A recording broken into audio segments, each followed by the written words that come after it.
Halløj og velkommen til endnu en episode af mit lille Let's Play. Ja, I er så trykket ind på min lille kanal med små mus, eller store mus derinde. Ja, det er lige mig. Og jeg skal have bygget mit hus færdigt, som jeg egentlig også har sagt i alle de andre episoder. Men ja, i dag håber jeg på at komme langt med det, men jeg tror ikke jeg bliver færdig. Men man har lov at håbe. Yes. Og det her, det er så den tredje dag, hvor jeg så hvor jeg så er nået så langt her, som jeg så kan se. Sådan der. Vi kunne egentlig godt bruge sådan en lille... Nå. Vi kunne egentlig godt bruge sådan en lille Spiderman der. Sådan der. Så kan vi nemlig lave sådan en lille fiskestang. Sådan der. Jeg tror det er 2 man skal bruge. Jeg er ikke sikker. Men lad os lige fælde den der. Der er vist nok 2 string man skal bruge. Håber jeg på.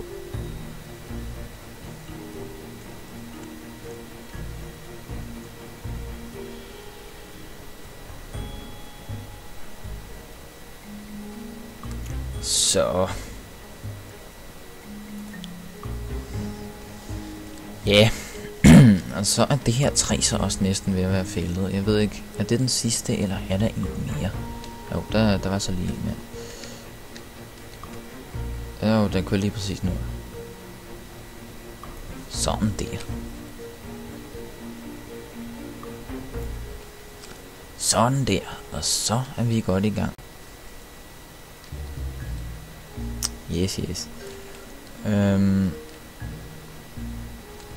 Okay, det er ikke så smart bestemt, at den kommer til at springe ind i mit hus.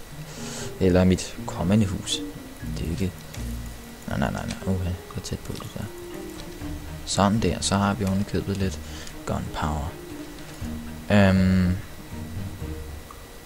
Ja. Vi har ikke noget kul endnu, så vi kan ikke rigtig... Men jeg kan da lægge det der ind imens vi får noget kul. Men jeg vil ikke rigtig regne så meget den her episode. I dag vil jeg bare mest bygge mit hus færdigt, fordi jeg har udsat det ret meget. Så det vil jeg ikke mere. Jeg tror også jeg vil lave mig en lille økse, så det også går lidt hurtigere at hakke træ og alt det der. Men så skal jeg lige...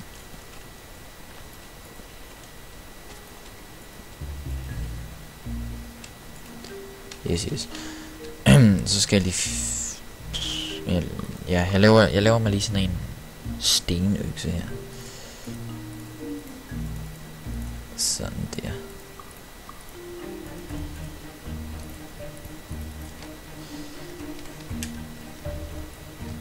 Sådan der, det er meget hurtigere.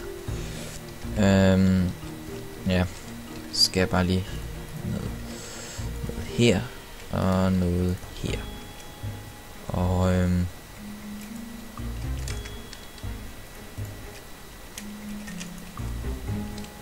ja, så det grundlæggende ved mit hus snart ved at være færdigt. Jeg skal bare bruge noget mere træ her. Jeg har ikke noget mad. Nå, det kan jeg ikke.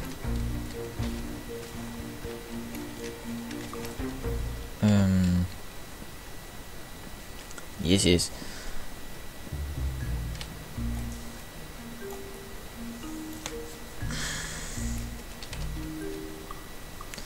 Ja, i første episode, der havde jeg egentlig også sådan på hovedet, men der så det egentlig ret underligt ud, så nu er det vel bare egentlig det helt almindelige, ikke? Jo. Og det er egentlig meget, der går rundt med, så det gider jeg egentlig ikke. Men nu har jeg mig en pumpkin her, så... Nå ja, jeg skulle lave den der fiskestang der. De skal bruge en stik mere.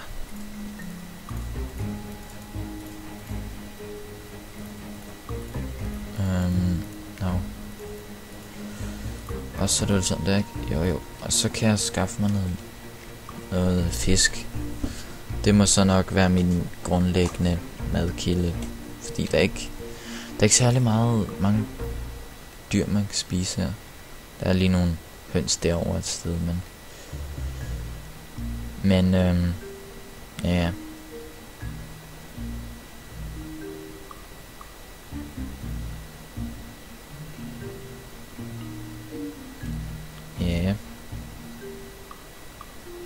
Ja, det ser ikke rigtig ud til, at der er nogen fisk, der gider have min mad her. Eller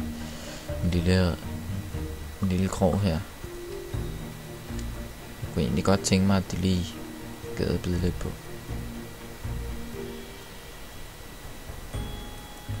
Prøv lige igen, og hvis der så ikke sker noget, jamen, så må jeg bare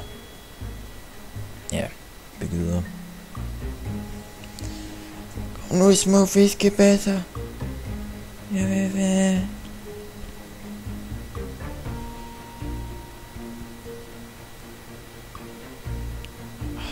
Nå. Det ser ikke ud til, at der er nogen fisk, der gider at blive fanget i dag. Jo. Der var så lige alligevel en lille fiskebase.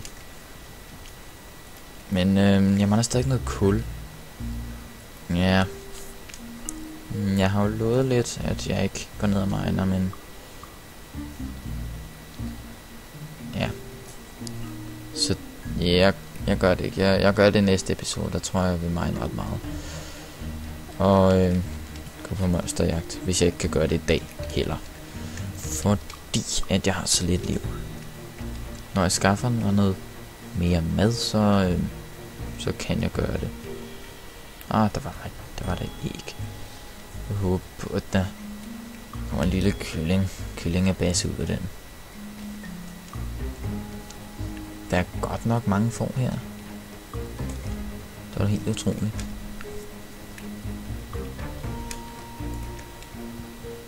Nej. Jo. Der var der heldig. Der har vi en lille kyllingebase der. Den her var jeg egentlig ikke prøvet at udforske så meget. Men nu ved jeg heller ikke, om jeg vil udforske. Ja, eller jo, det vil jeg jo egentlig gerne, men jeg har jo lovet at bygge, ikke? Så det bliver jeg vel nødt til.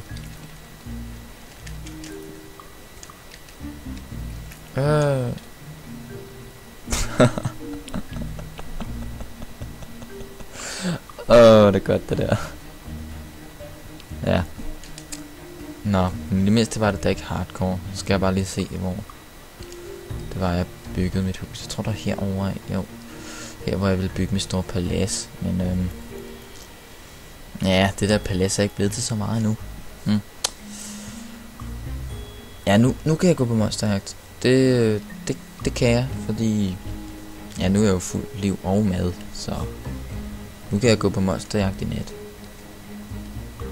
Ja, nu håber jeg bare, at jeg kan finde mit hus. jo, det ligger lige herovre.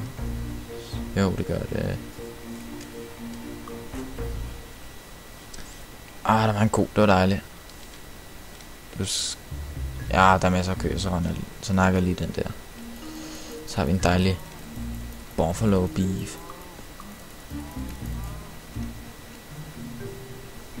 Nej. Okay. Jeg troede lige, den ikke droppede noget buffalo beef. Men det gjorde den. Og så er der 2 køer mere, så kan vi lave sådan også en lille kofarm. 3 køer. Så nakker jeg en mere.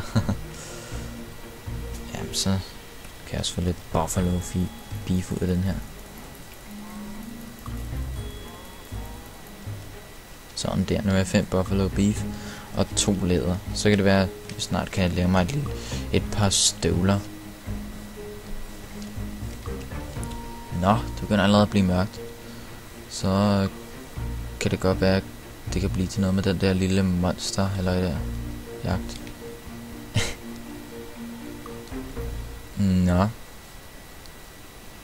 Hvis jeg kan finde en høj bark eller noget. Så kan jeg måske finde det over. Men det var så alligevel ikke her. Okay, jeg bliver nødt til at løbe. Ellers så går det bare for langsomt. Nu har jeg også fået lidt buffalo beef. Så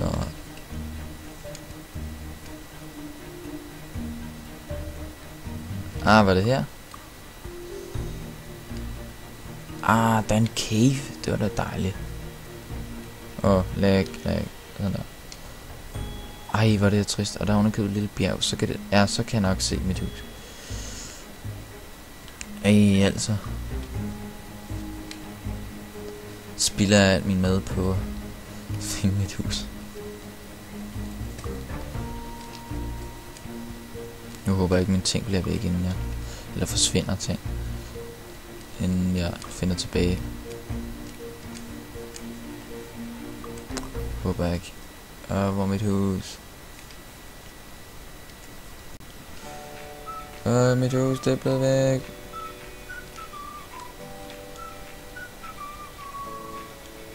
Nå. Det var så ikke særlig fedt. Nej, der er en spidermand. Lille spidermand. Nej. De rammer ikke. Nej, de ramte ned og kop, så nu er de i kamp. Gå med, ikke sømmer mig. Gå væk. Haha, var det dårligt? Okay, undskyld. En kribling. Altså, det er den der er en kribling. Du må ikke skyde mig. Jeg har mad. Jeg arbejder hårdt for mit liv til at køre min familie. Selvom jeg ikke har nogen familie. Jeg har kun nogle køer. Men det hørte de ikke. Så. Det må være herover så. Jeg vil hjem. Nej, jeg må ikke slå. Jeg vil hjem. Nej. Gå væk. De onde. Jeg har nok sagt onde mennesker, men det er de jo ikke. Det var de jo engang. Eller ikke. Ja, nej, lige meget. Jo, det var det. Svampe, så kan jeg lave sådan noget sådan. Nej. Lille svampestuning. Jeg kan ikke finde hjem. Jo, vent. Det kan godt være her. Se det her, det har bare været her. Nej, det er ikke her, vel? Nej, jeg kan virkelig ikke huske, om jeg svømmede over noget vand. Nå. Nej, den ikke. Det er altså ikke nogen, man skal lege skjul med. Eller tage fat, eller hvad jeg nu vil kalde det.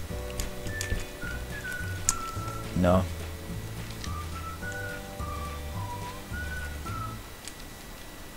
Hey, jo. Hey, det her. Ja, nej. Nej. Gå væk. Men så har det vel været en lille monsterjagt alligevel, kan man jo godt kalde det. Nej. Nej, det er ikke sjovt. Lad være med det. Væk. Nej. Nej. Jeg svømmede. Eller... Ja, jeg skal bare svømme langs floden.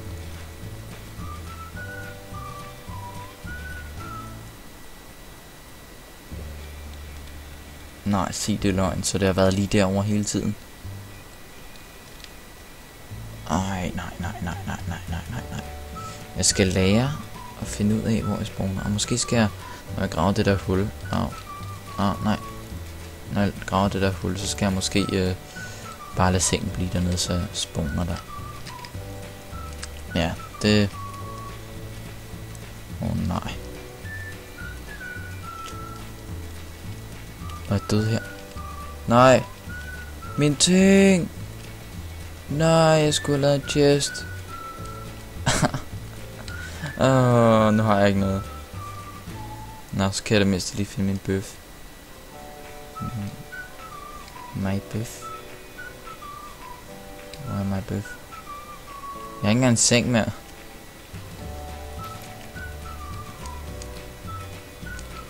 Hvor er min buffalo beef?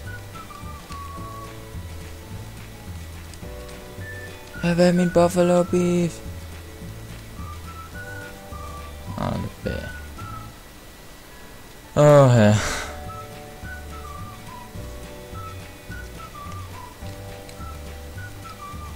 kan ikke engang finde min bøffer mere.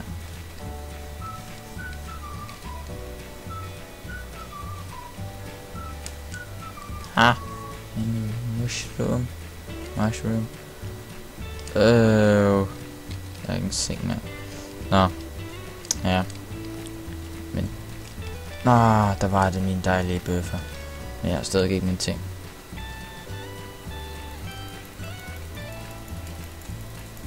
Jeg må jo lave mig en seng, så. Nej.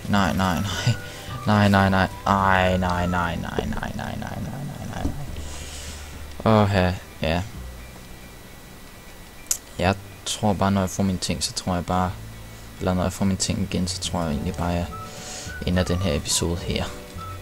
Fordi at... det virker ikke som om, jeg bare lige... får mig... Okay. Får mig en seng.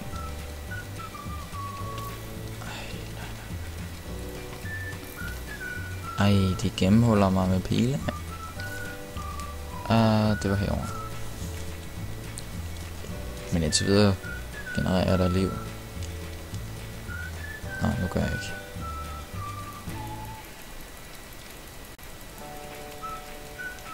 Sådan der. En uld. Nej, ikke Spiderman. Ikke Spiderman, gå væk. Spiderman. Okay, jeg ved, der er nogle køer over på den her side, når jeg får mine ting, eller når jeg får nogle nye ting.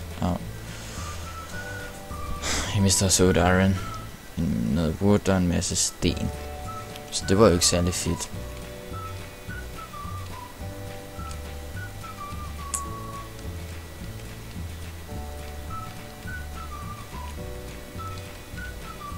Ja, det var herovre. Var det ikke?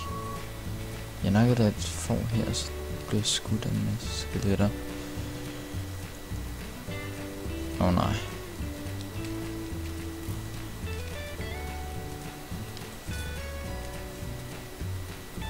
Nå. Ja, jeg finder nok så heller ikke de her ting den her gang. Jamen, det går jo godt. Men var det ikke her nakket et får eller sådan noget? Jeg ved det virkelig ikke. En creeper. Jo, nej, der var jo et hul. Der var en creeper. Der sprang mig i luften. Der var det, jeg sprang i luften. Den der.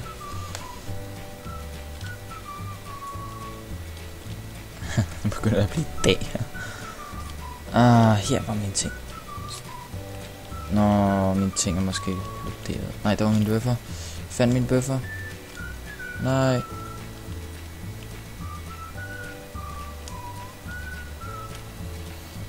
Nej, gå væk. Potion. Det var slowness. Yeah.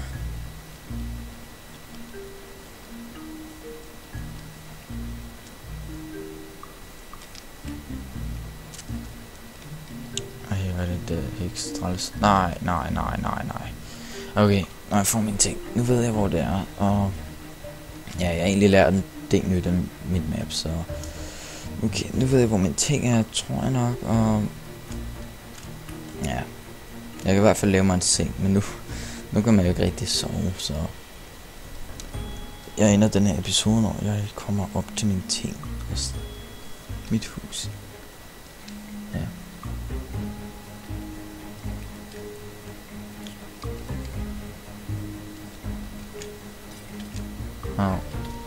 Nej, ikke den potion. Nej. Okay, det var ikke så slemt.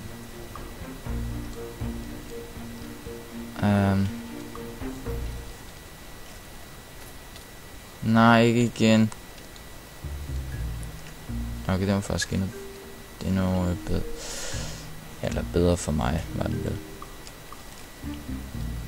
Ej, hvor de der træls.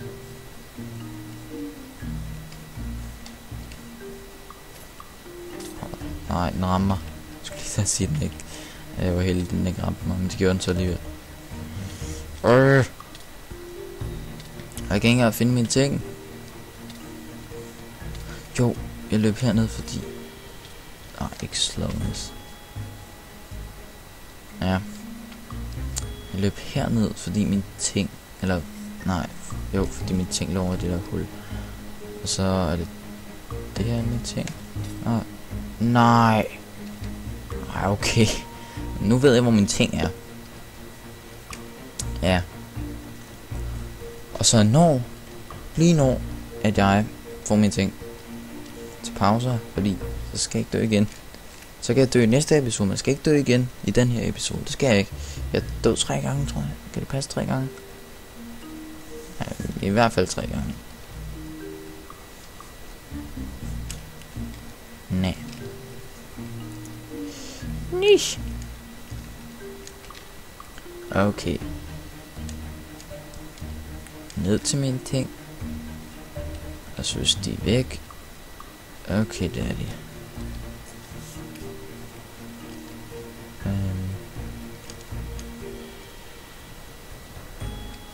Yes, nice and død. Godt, så har jeg mine ting.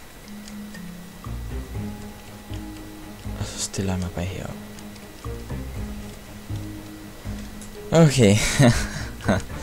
Ja.